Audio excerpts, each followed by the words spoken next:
Well, our estimation was more that the equivalent of the CO2 created by all those flights was the same as 1,500 family cars in the whole life cycle of those cars. So it's a huge amount. And like, firstly, just want to say huge congratulations to Liverpool, of course.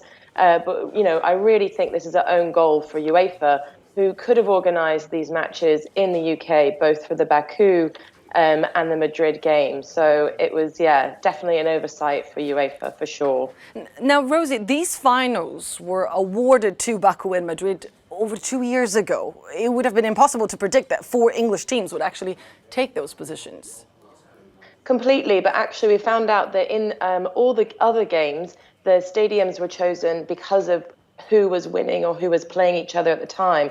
So UEFA actually organised the games as the championship went on for all of the games except for the final. So we're just saying that UEFA need to really do everything they can to make sure they take into account not only fans' wallets, obviously travelling to Azerbaijan is a lot further than travelling up the road to a London-based team, but also for the climate. They need to be taking in climate priorities and making sure they weave those into those plans.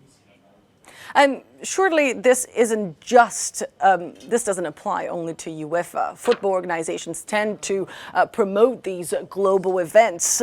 What more can be done by these organizations? What kind of work is Greenpeace suggesting that these organizations promote? Completely, Annalise. It's not just up to the football organizations and people like organizations like UEFA, but arts and cultural institutions all across the globe. Football is a huge part of lots of people's lives. My family are from Southampton. I support the Saints. But we really need to make sure that every institution takes into account carbon footprints and other issues related to climate change. And really what we want to see is UEFA and other organizations who look up to UEFA as well, to have more climate policies in their kind of long-term forecasting of games, how they organize things, also where they have meetings, how they travel. Football is a global game. We don't want to stop that. We just want to make sure that it's done in the most responsible way possible.